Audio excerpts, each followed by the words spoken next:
Nafasi hii mumenipatia ya kuongoza taifa letu tunayoipenda sote.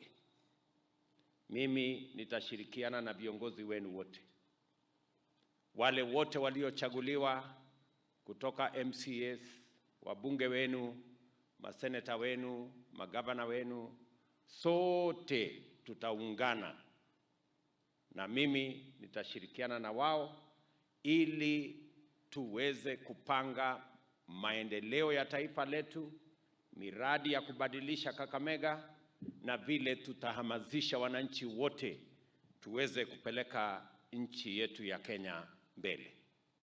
Kwa hivyo I want to give you that assurance. Mbali na vyama, mbali na siasa, sote tutaungana. Na nimeambia hawa viongozi ya kwamba mimi niko tayari, kwa sababu ya muhimu ni vile tutashughulikia mambo yetu ya maendeleo ambayo kwa maoni yangu imechelewa. We needed to have done more than we have. We needed to be where we are not. And that is why it is important for all of us to put our differences aside, politics aside, work together for the nation that we all love, the nation of Kenya. So mimi nataka niwahakikishie kazi hiyo tutafanya pamoja. All leaders in Kenya, irrespective of our political affiliations, sisi wote tukubali ya kwamba tuko na changamoto kama taifa ya vijana wengi wenye wamemaliza shule lakini hawana ajira. We have a challenge of unemployment in Kenya. And that is why we have millions of young people. And we must be deliberate this time round to make sure that we have programs, we have plans that will create job opportunities for the young people of Kenya, for them to work, for them to get an income, and for them to make a meaningful contribution to the development of our country, to the economy of Kenya, and to the progress of our citizens. Na ndio sababu I am very intentional. Mimi nashukuru hata jana former Prime Minister amesema yeye anaamini affordable housing. Sasa story si imeishi hapo. Sasa bado tunabishana nini tena? Amesema hiyo affordable housing ni kitu ya maana sana. And that is what I have been saying. Sasa hii maandamano yote ilikuwa ya nini? Kama affordable housing is a very important thing. Kwa sababu hii affordable housing, nchi nyingi zimefanya hii mpango. Kwa sababu kwa affordable housing tunapata nafasi ya kupanga ajira ya vijana wetu, kupanua uchumi wa Kenya, kupunguza ardhi ambayo inatumika kiholela ili tuweze kutumia kwa kuzalisha chakula, na vile vile tuondoe watu wanaoishi katika vitongoji duni. So we have 5 solid reasons why affordable housing is the right thing to do. Nimepata habari leo asubuhi kwamba tumempoteza rais wa nchi ya Namibia.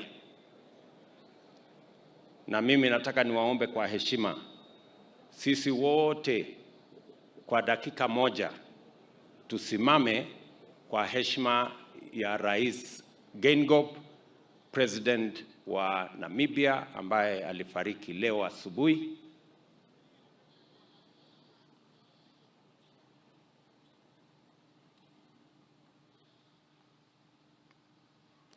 Asante sana, na nitauliza wale wote wanaohusika, tukiisha pata habari kamili tutafanya vile kwa heshima tutaweka bendera yetu nusu mlingoti kwa sababu ya kumuenzi rafiki yetu, kiongozi katika bara letu la Afrika, rais wa kule Namibia. Mwaka 1.5 iliyopita tulikuwa na matatizo makubwa ya CBC. Tulikuwa tunaenda mkutano, wazazi wanatuambia hii CBC inatusumbua. Mimi nikawaambia ya kwamba tutasuluhisha hiyo mambo ya CBC. Mimi I want to assure you ya kwamba we have now sorted out comprehensively the challenges that were in CBC. Tumekubaliana na stakeholders wote vile masomo ya watoto wetu itasonga mbele kwa utaratibu, bila matatizo, njia inayoeleweka na njia ambayo itahakikisha kwamba watoto wetu wanasoma masomo ambayo itawasaidia katika ujenzi wa taifa letu la Kenya. Vile vile tulikubaliana ya kwamba tunataka kila mtoto akienda shuleni apate kuna masomo, kuna walimu. Ndio sababu mwaka uliopita, for the first time in the history of Kenya, we hired the largest number of teachers. Tuliajiri walimu 56,000 mwaka uliopita. Na mimi nataka wabunge walio hapa wajue, mimi napendekeza tena, napeleka budget tena mwezi wa 6, kwa sababu nataka tuajiri walimu wengine 20,000. Ndio tuondoe pengo ya ukosefu wa walimu katika mashule yetu, na kila mtoto wa Kenya, hasa watoto wanaosomea zile mashule iko vijijini, mahali walimu ni wachache, kwa sababu walimu wengi wanataka kukaa pale mahali kuna services, mahali kuna town, kuna maji, stima, nini, na kule msituni walimu wengi hawataki kwenda. We want to hire teachers in every school, however remote, so that all our children get an opportunity to learn.